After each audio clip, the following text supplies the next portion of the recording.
Bueno, en el taller de hoy voy a estar junto con Carla y Mica, quienes estuvieron en el taller pasado las conocen, y ya se van a ocupar de la segunda y tercera parte del taller, ¿sí? Yo lo que les voy a contar es sobre un experimento que hicimos el año pasado, que es para ver la expresión génica en estos caracolitos, ¿sí? Que la mayoría de ustedes estuvieron en el otro taller y ya los conocen. Se llaman Fisa acuta, y son unos caracolitos de agua muy chiquititos que tenemos en el laboratorio de la Facu, ¿sí? Yo les voy a contar no solo qué fue lo que hicimos, sino también les voy a explicar la técnica, ¿sí? Les voy a contar cómo se hace la técnica, porque es algo muy usado en biología molecular y para muchos de ustedes va a ser la primera técnica biotecnológica propiamente dicha que van a ver en la carrera, ¿sí? ¿Qué es lo que va a tener mi parte del taller? Va a tener primero una muy breve introducción a lo que es la expresión génica, como para poder contextualizar el por qué hicimos este experimento. Después les voy a contar esta técnica, que es una técnica de biología molecular. Les voy a contar qué es lo que estuvimos haciendo, con algunas fotos de todo el proceso. Y finalmente les voy a mostrar los resultados que obtuvimos del experimento que hicimos. Bien, fíjense acá lo que dice el título. ¿Por qué una mosca se ve tan diferente en las etapas de su vida? ¿Sí? ¿Su genoma cambia? ¿Ustedes qué piensan? ¿Que el ADN que va a tener este embrión, esta larva, esta pupa o este adulto va a ser el mismo durante toda su vida o no? ¿Qué me dicen?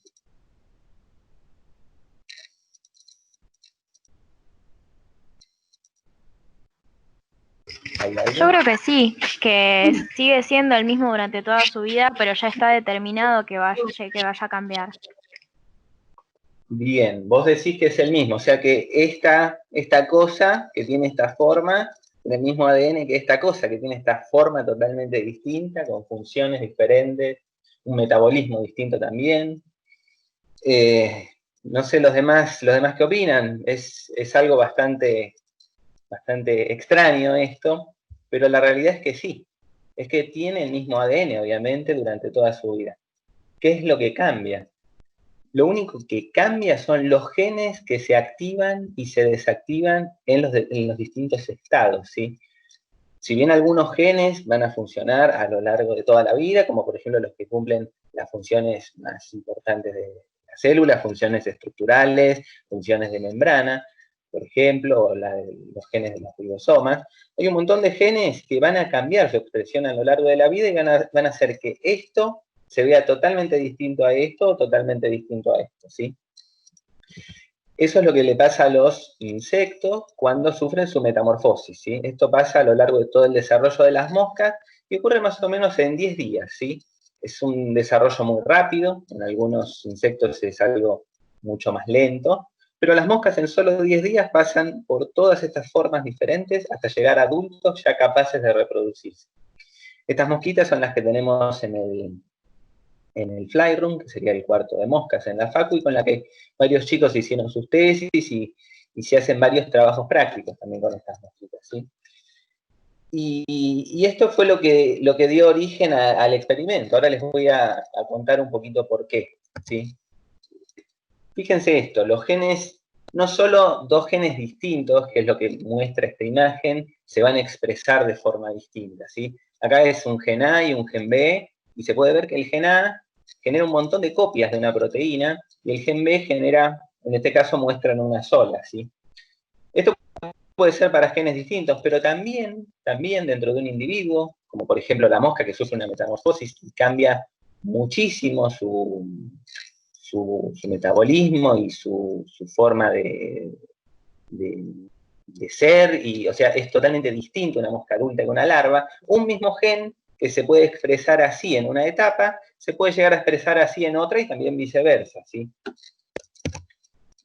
Acá yo les pongo el ejemplo de una de las cosas que puede expresar la mosca, que es esta molécula que tenemos acá. Se llama ecdisona. ¿A qué se parece esta molécula?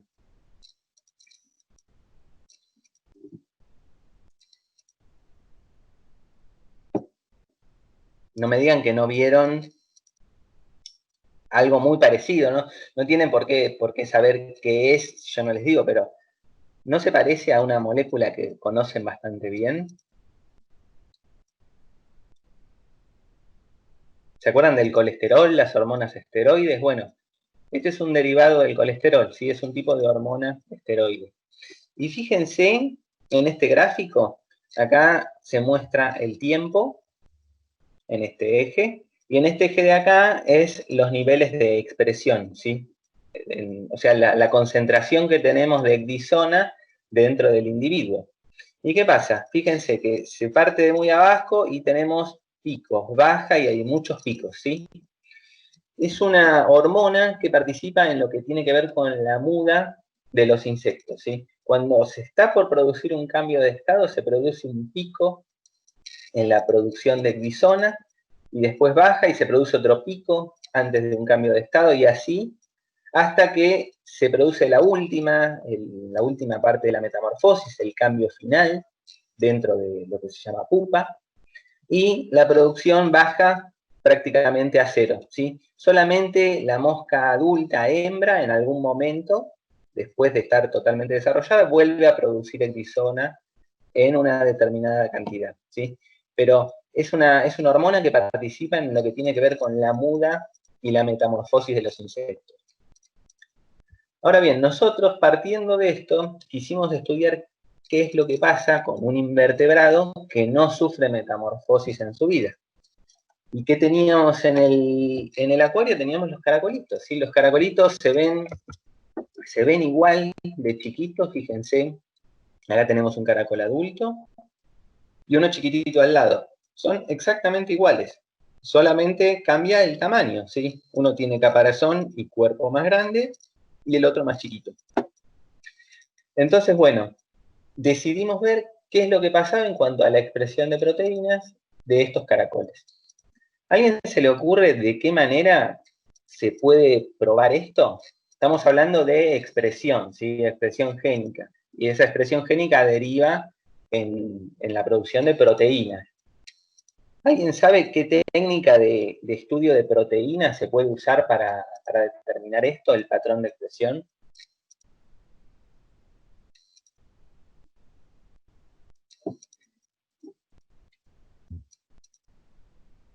¿Se escucha, chicos? ¿Están?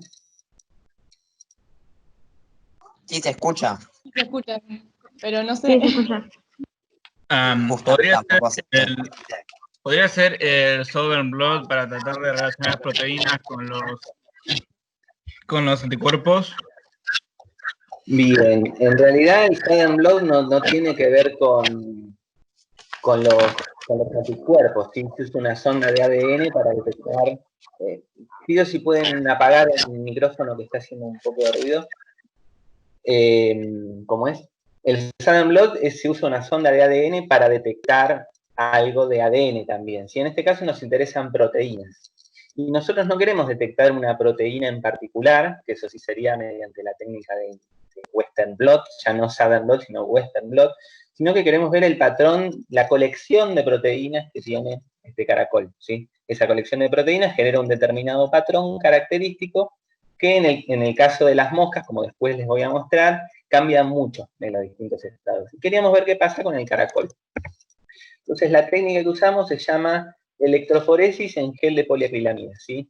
Se lo abrevia como PAGE, que son las siglas en inglés de gel electroforesis poliacrilamida, y también se le puede decir SDS PAGE a la técnica, ¿sí? SDS hace referencia a un detergente que se usa para llevar a cabo todo esto, ¿sí? Básicamente, si bien este aparato puntual es para hacer otro tipo de electroforesis, que es en geles de agarosa, que es para trabajo con ADN, puse esta foto porque es muy fácil de entender visualmente y de demostrarles qué es lo que se hace en una electroforesis de proteínas, ¿sí? Tenemos una fuente que va a generar un campo eléctrico con una carga negativa y una positiva, y vamos a tener un gel que va a tener una determinada forma, tamaño y concentración de acuerdo a lo que nosotros querramos hacer, y ese gel va a tener huequitos, ¿sí? Y en cada uno de estos huequitos nosotros vamos a colocar una muestra distinta. En este caso sería una solución, un extracto que va a tener las proteínas de nuestro interés. Y cuando nosotros activamos esta fuente, van a empezar a avanzar las proteínas por el gel de acuerdo al tamaño, ¿sí? Ahora vamos a entrar un poquito más en detalle con respecto a eso.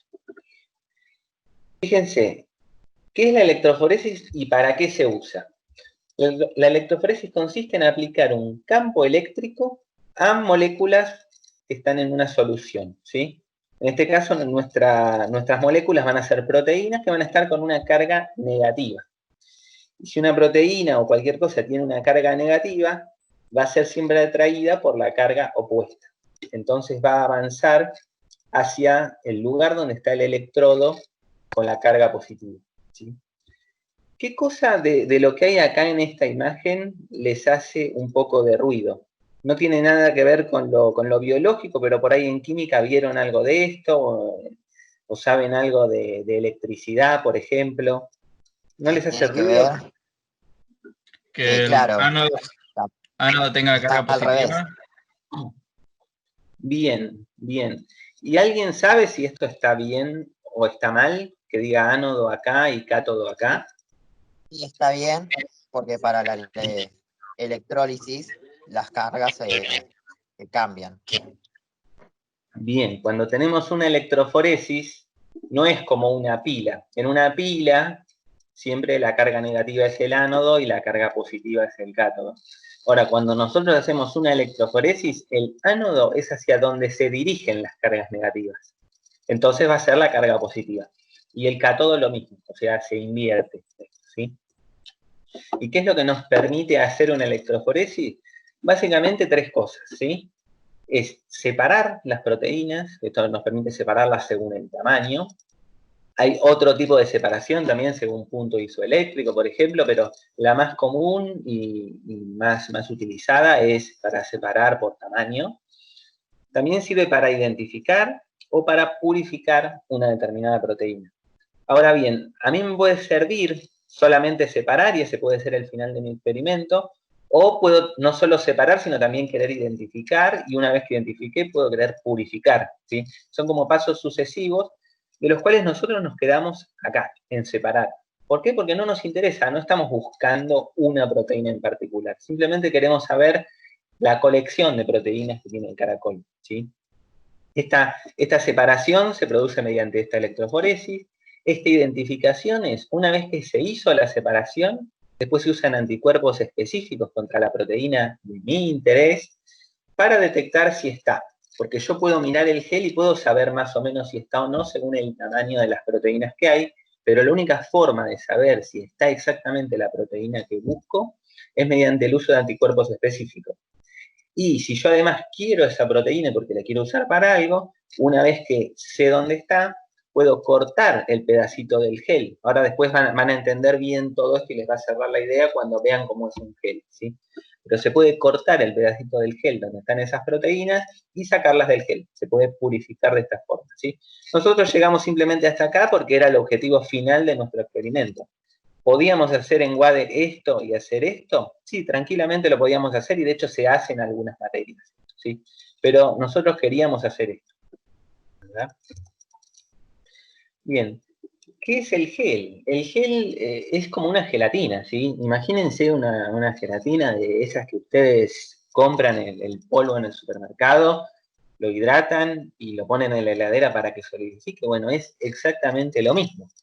Se arma, se parte de un polvito o una solución que tiene ya ese polvito disuelto y se pone en un molde que le va a dar la forma que nosotros queremos y necesitamos para que nos sirva para el objetivo final, ¿sí? Ahora sí, la diferencia es que no estamos usando gelatina, ni estamos usando agar, ni estamos usando agarosa. Vamos a estar usando poliacrilamida, ¿sí? Es un tipo de molécula que polimeriza y es muy higroscópica, ¿sí? Retiene líquidos y eso les forma la estructura de gel. Y se llama gel de poliacrilamida porque se usan dos tipos de acrilamida distintos. La acrilamida, propiamente dicho, y la bisacrilamida. Que si se fijan son dos moléculas iguales, solamente que una es doble, ¿sí? Una, en vez de tener un segundo hidrógeno acá, forma un enlace mediante otro carbono con otra acrilamida en ese mismo lugar, ¿sí? Esto, la acrilamida normal, es lo que va a formar polímeros lineales. Y la bisacrilamida, por tener dos centros reactivos, va a formar las ramificaciones. Si fuera lineal no tendría estructura el gel. Nosotros queremos que forme una trama, como una red por donde van avanzando las proteínas, ¿sí? Y no es que una de las acrilamidas se va a polimerizar con esta parte y esta parte de otra, ¿sí? Sino que lo que pasa cuando se polimerizan es que este doble enlace que tenemos acá se rompe y este carbono forma enlace con otra acrilamida y este carbono de acá forma enlace con otra. Entonces tenemos el polímero que se va formando con las uniones de estos dos carbonos y tiene todas colitas que quedan colgando. Acá paso al siguiente para mostrar y después vuelvo para atrás. Si se fijan, la cadena está formada por esos carbonos que les dije y quedan colitas colgando. En este caso hay una para arriba, acá hay otra para abajo, quedan todas así, ¿sí? Y acá es lo mismo, simplemente que tenemos para unir un carbono, otro y otro. Esto permite unirse a 4 moléculas de acrilamida o bisacrilamida distintas, ¿sí? Es lo que nos va a formar esa estructura de red. Acá tenemos cómo se ve, si nos alejamos, forma como si fuera un entramado que va a retener el agua, o va a hacer la solución que nosotros usemos para armarlo. Y después acá marqué con distintos colores para que se puedan diferenciar, individualizar las moléculas de bisacrilamida, en celeste, y acrilamida, en rojo, ¿sí? Si pusiéramos todas moléculas de acrilamida, no se formarían las uniones entre las distintas cadenas. Este gel es bastante complicado de armar, porque no es como otros geles, si bien muchos de ustedes todavía no vieron geles de agarosa, el gel de agarosa se arma directamente, se disuelve el polvito de la gelatina, se pone en un molde y ya está, se espera un ratito y ya está. Este gel tiene dos partes, ¿sí? Tiene una parte que es más concentrada, que nos va a permitir separar a las proteínas por tamaño, y después tiene una parte de arriba, que es donde se generan los pocillos para sembrar la muestra, y esta parte es un entramado mucho más abierto. Nos permite con un mínimo voltaje apilar a todas las proteínas contra el gel de separación y que todas larguen juntas la carrera cuando nosotros le damos más corriente a la electroforesis. Es como una forma de ordenar todas las proteínas para que larguen todas juntas y corran por el gel de acuerdo al tamaño que tienen, ¿sí? Entonces es bastante complejo de preparar. Ahora después les voy a dar algunos detalles más sobre eso.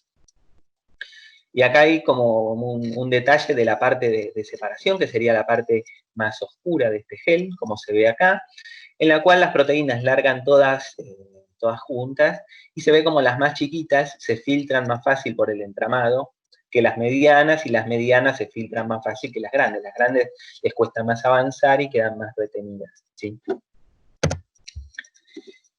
Bien, algo importantísimo es que la proteína no puede correr en su forma nativa. Porque, ¿qué pasa? Si la proteína corre en su forma nativa, algunas van a tener una forma globular y mucho más compacta que otras que por ahí tienen más forma de fibra, por ejemplo, y están más relajadas, ¿sí? Entonces la forma estaría influyendo en el avance por el gel, y no únicamente el tamaño. Yo quiero separarlas por tamaño, no por forma. Entonces para eso las tengo que desnaturalizar. Y esa desnaturalización, para llevar una proteína así a una proteína así, se hace con un detergente con carga negativa, es un detergente aniónico que se llama SDS, ¿sí? El SDS, al agregarse a la proteína, la va a desnaturalizar y la va a rodear de cargas negativas. Eso cumple dos funciones. Por un lado, la desnaturaliza, que es lo que yo quiero. Y por el otro, me las carga de forma uniforme. Porque recuerden que las proteínas van a tener unas cargas de acuerdo a los aminoácidos que tengan. No todas van a estar cargadas negativamente, y menos aún proporcionalmente a la cantidad de aminoácidos que tienen. Entonces, cada determinado número de aminoácidos se va a unir una molécula de SDS y todas van a quedar cargadas igual. Pero me va a faltar una cosa, los puentes disulfuro. Acuérdense que los puentes disulfuro son enlaces covalentes. Y por ser enlaces covalentes no se van a romper con el SDS. ¿Sí? Entonces me van a quedar las proteínas así, pero unidas. Por ahí tengo una proteína con estructura cuaternaria y tengo dos subunidades unidas por este enlace covalente. Sería un problema porque avanzarían juntas, avanzarían como una proteína mucho mayor. ¿Sí? Entonces yo necesito romper esto. Para romper esto, le agrego a la muestra, le voy a agregar beta-mercaptoetanol y la voy a calentar. ¿Sí? De esta forma voy a romper los puentes de sulfuro y va a quedar así, va a quedar como un fideo cargado totalmente de forma negativa. Y ahora les hago una pregunta, porque vieron que hay distintos tipos de desnaturalización. Para ustedes, si yo hice esto, ya la desnaturalicé, ¿alcanza con eso o le puede llegar a pasar algo a la proteína? Si yo agarro así como está, la saco del SDS donde está y pongo la muestra en el gel. ¿Ustedes qué piensan? ¿Alcanza con esto o les parece que se puede llegar a complicar?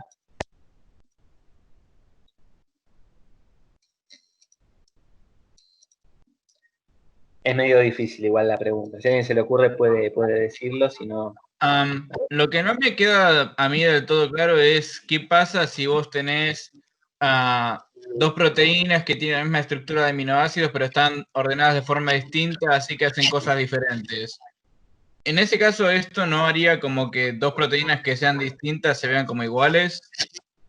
Sí, se van a ver, o sea, en el gel van a ocupar una misma línea como esta, aunque sean diferentes, totalmente. Sí, eso es muy, muy buena la aclaración. Y sí, puede llegar a ser un problema para algunas cosas o no, porque en definitiva nosotros lo que buscamos es un patrón, y si hay dos proteínas que producen una misma banda, lo que nos va a importar es si esas dos proteínas aparecen en la misma cantidad en otro estado del desarrollo del individuo. Si pasa eso, no va a haber ningún problema. O si aparecen en distinta cantidad, lo mismo. Lo que nos importa es el patrón total que se genera de bandas. No importa si hay dos proteínas diferentes en una. Me va a importar si yo después lo que quiero hacer es purificar. Si yo quiero purificar y sé que en el lugar del gel donde quiero mi proteína está también otra, va a ser un problema. Pero para lo que nosotros quisimos hacer, no. Estuvo muy, muy buena la pregunta. Y la respuesta a esto, que yo pregunté acá, es que la proteína puede volver a adquirir cierto plegamiento si yo la saco del SDS donde está. Entonces, toda la corrida de electroforesis se va a hacer con el gel inmerso en un buffer que va a contener SDS. ¿Sí? Es la forma de mantenerla cargada y desnaturalizada a la proteína durante todo el proceso. Algo que se usa en muchos geles que se trabaja con proteínas, sobre todo si vamos a hacer el paso siguiente, que es el de identificar una proteína, si está o no. Nosotros solamente separamos y por eso acá no lo hicimos, pero normalmente uno busca una proteína de interés. Se usan estos patrones que se llaman marcadores, ¿sí? Y cada color, ahora después van a entender bien qué significa esto, porque van a ver cómo se ve un gel y les va a decir algo. Pero básicamente es una referencia en la que cada color va a hacer referencia a un tamaño de proteína. Si yo en el gel tengo a esta misma altura una proteína, voy a saber que tiene este tamaño. Si yo tengo una a esta altura, voy a saber que tiene este tamaño. Es como una forma de identificar de forma muy grosera y rápida qué es lo que tengo en el gel. ¿Sí?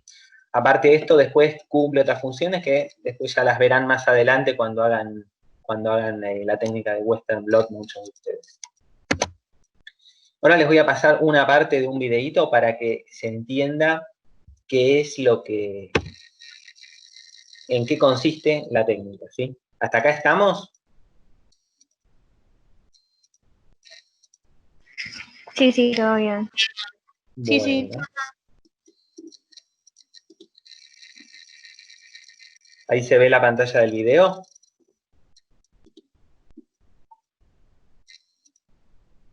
Sí, Martín, se ve.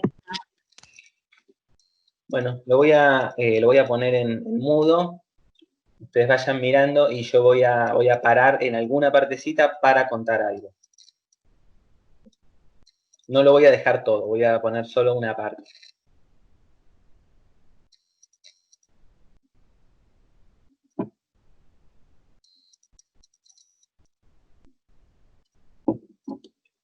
Así es como se ve un gel.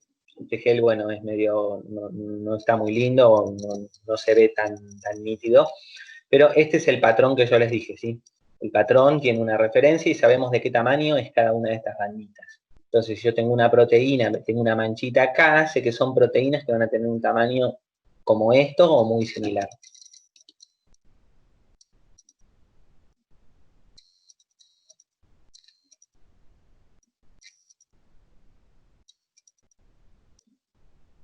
Acá les da el porqué del nombre.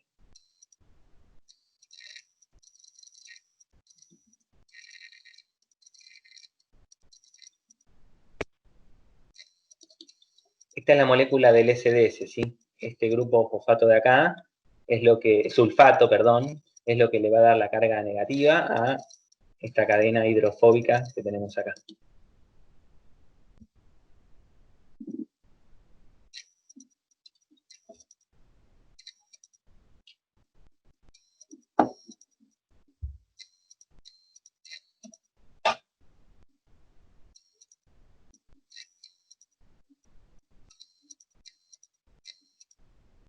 Fíjense cómo se une el SDS proporcional al tamaño de la proteína. Cuanto más grande, más SDS va a tener. Eso hace una relación tamaño-carga igual en todas las proteínas de los diferentes tamaños. Y esto es lo que yo les decía de la trama que forma el gel, ¿sí?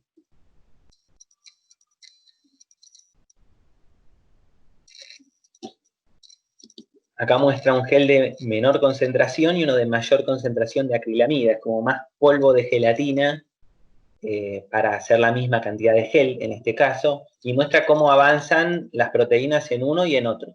Van a ver que en el más concentrado, que es este de acá, la proteína avanza un poquito menos, y acá va a avanzar más rápido.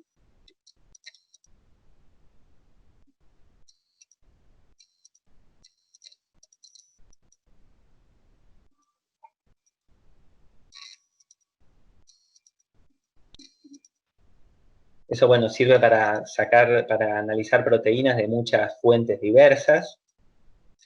Y para la proteína hay que extraerla, ¿sí? Nosotros tenemos una muestra original y tenemos que primero extraer las proteínas, para las cuales se usa un buffer de lisis, que es lo que está cargando ahí, y después del buffer de lisis se va a centrifugar.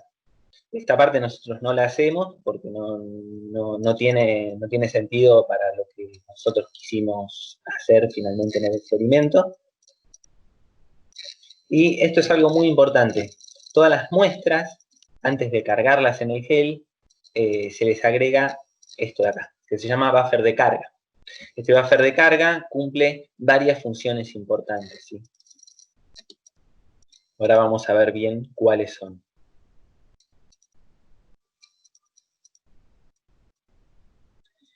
Tiene SDS también y el beta-mercaptoetanol. Entonces nosotros agregamos el buffer y al calentar después eso, me va a permitir romper los puentes disulfuro de la proteína.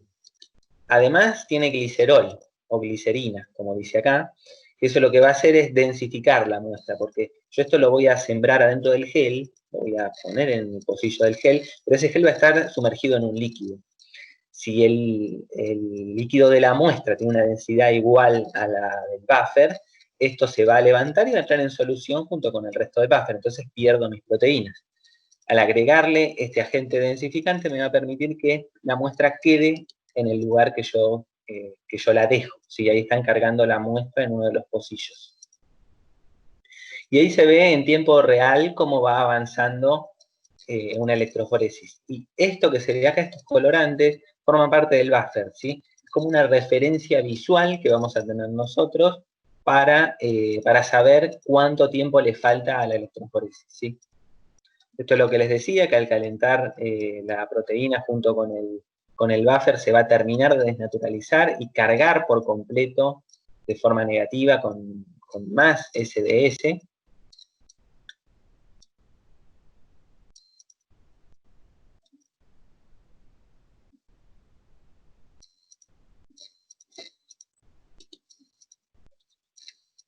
Bueno, los geles se pueden armar o se pueden comprar hechos, ¿sí?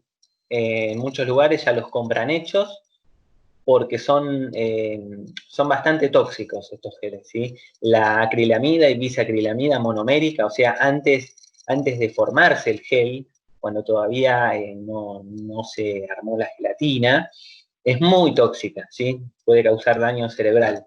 Ahora lo van a ver acá que lo dice.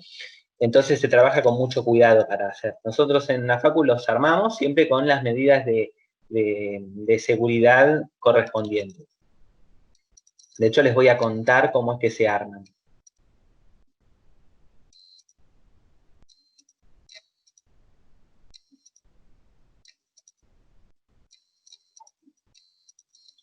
Fíjense que los geles van a estar acá adentro y fíjense que siempre van a estar sumergidos. Sumergidos en eso que no es agua, sino que es el buffer. Es lo que genera el entorno apropiado para que circule la corriente. Y esa corriente arrastre a las proteínas por el gel. Ahí muestran cómo cargan. En cada uno de estos sitios va a haber una muestra distinta. O un marcador. En este caso, por ejemplo, acá, lo que pusieron es un marcador.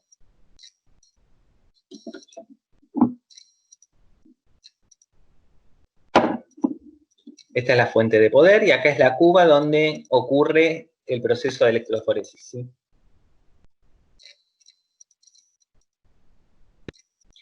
Se arranca con un voltaje muy bajito hasta llegar a esta línea, que no sé si se ve bien, pero más o menos se distingue la línea que divide el gel más concentrado del menos, y cuando se llega acá, se aplica más voltaje y todas las proteínas largan juntas la carrera. Ahí dice, pasa de 60 voltios a 200, yo nunca usé tanto como 200, suelo usar 140, 150. Ahí se ve cómo avanzan las proteínas. Y ya terminamos con esto. Una vez que se termina de hacer la corrida, se la va a sumergir, se saca el gel de donde está, y se lo va a sumergir en una solución azul, que se llama Kumasi Blue. El Kumasi Blue se une a las proteínas adentro del gel, después se lava eso, les voy a contar un poco con alguna foto que tenemos de lo que hicimos, y finalmente se puede observar, ¿sí? Ahí, ese es el gel, es como un papelito de 1 milímetro de espesor, y finalmente así se ve teñido con la técnica que usamos. Esta es otra que usa plata para teñir, nosotros usamos Kumasi Blue. Y del video llegamos hasta acá. Después, si alguno lo quiere ver todo, lo puede ver. Tienen subida mi presentación en la parte de archivos de este canal. Pero bueno, no hace referencia a lo que tiene que ver con este taller.